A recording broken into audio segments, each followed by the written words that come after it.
Les décisions financières qui changent une vie ne sont presque jamais spectaculaires. Elles ne font pas de bruit.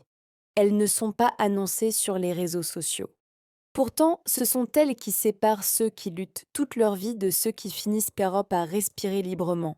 Beaucoup pensent que l'argent est une question de chance, de pays ou de relations. Mais quand on observe attentivement les trajectoires des personnes qui ont réussi financièrement, on découvre toujours la même chose. Un enchaînement de décisions simples, prises tôt, et surtout respectées sur la durée. Très souvent, tout commence par un déclic intérieur, une prise de conscience silencieuse. Le moment où une personne comprend que l'argent n'est pas seulement quelque chose qu'on gagne et qu'on dépense, mais un outil qui peut soit l'enchaîner, soit la libérer. C'est exactement ce qu'a vécu Robert Kiyosaki. Pendant longtemps, il avait la même vision que la majorité. Travailler dur, toucher un salaire, payer les factures, attendre la fin du mois.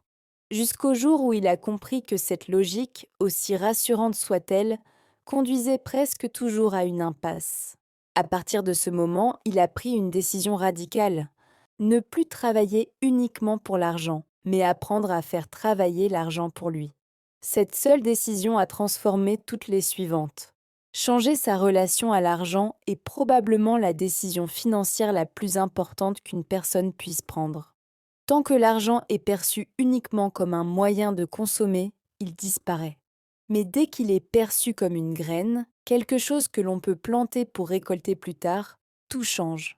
Les priorités changent, les choix changent, les sacrifices prennent du sens. Beaucoup de gens gagnent de l'argent, mais très peu savent le garder ou le multiplier, simplement parce qu'ils n'ont jamais pris cette décision mentale fondamentale. Une autre décision qui change profondément une vie est celle de vivre en dessous de ses moyens. Cette décision va totalement à l'encontre de ce que la société encourage. Aujourd'hui, on pousse les gens à montrer leur réussite, à consommer pour prouver qu'ils avancent, à s'endetter pour maintenir une image. Pourtant, les personnes financièrement intelligentes font exactement l'inverse. Warren Buffett, l'un des hommes les plus riches du monde, vit toujours dans une maison achetée il y a des décennies. Non pas parce qu'il ne peut pas se permettre mieux, mais parce qu'il a compris très tôt que la liberté financière ne vient pas de ce que l'on montre, mais de ce que l'on contrôle. Vivre en dessous de ses moyens n'est pas un signe de faiblesse. C'est une preuve de maîtrise. C'est cette décision qui permet de créer un excédent, et cet excédent devient un levier.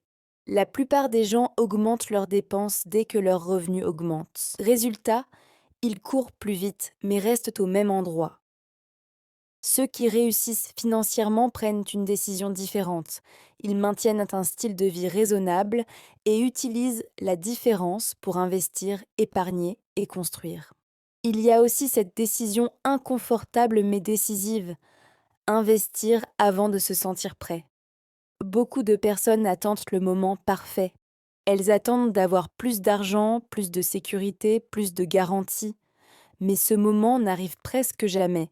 Elon Musk n'était pas prêt quand il a investi presque toute sa fortune dans Tesla et SpaceX. À un moment donné, il a frôlé la faillite personnelle. Mais il avait compris quelque chose d'essentiel. Le plus grand risque n'est pas d'investir, mais de ne jamais essayer. Les opportunités ne récompensent pas ceux qui attendent, elles récompensent ceux qui osent avec intelligence. Investir ne signifie pas forcément placer de l'argent en bourse ou acheter de l'immobilier. Investir, c'est aussi se former, développer une compétence, lancer un projet, accepter de perdre à court terme pour gagner à long terme. Chaque personne qui réussit financièrement a pris, à un moment ou à un autre, la décision de miser sur elle-même avant que les résultats ne soient visibles. Une autre décision financière qui change une vie est celle de se payer en premier. La majorité des gens font exactement l'inverse. Ils paient toutes leurs dépenses, puis épargnent s'il reste quelque chose. Et bien souvent, il ne reste rien. Les personnes financièrement disciplinées ont compris que l'épargne n'est pas ce qui reste après les dépenses, mais une dépense prioritaire. Même un petit montant, même un faible pourcentage, crée une habitude puissante. Cette habitude envoie un message clair à l'esprit. Mon avenir compte. Se payer en premier ne transforme pas seulement un compte bancaire, cela transforme l'identité. On passe du statut de personne qui subit à celui de personne qui planifie. Sur le long terme, cette décision crée de la sécurité, de la confiance et surtout des options. Et dans la vie, avoir des options, c'est avoir du pouvoir. Les décisions financières sont aussi profondément influencées par l'environnement. Les personnes que l'on fréquente, les discours que l'on écoute, les modèles que l'on observe façonnent inconsciemment nos choix. Jim Rohn disait que nous sommes la moyenne des 5 personnes que nous fréquentons le plus.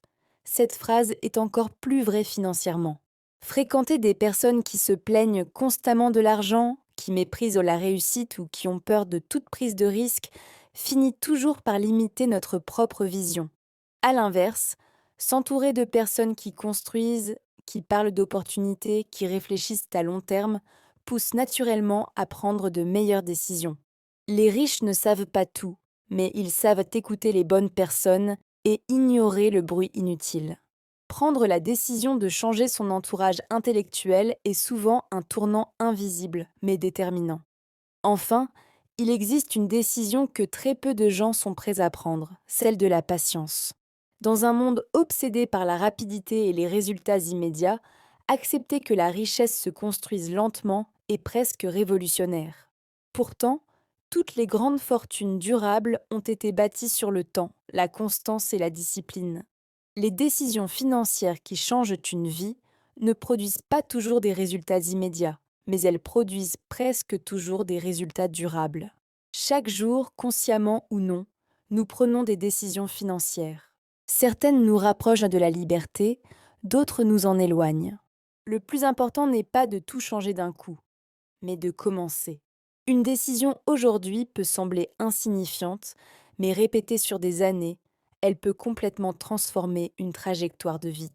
La vraie question n'est donc pas de savoir si l'on peut réussir financièrement.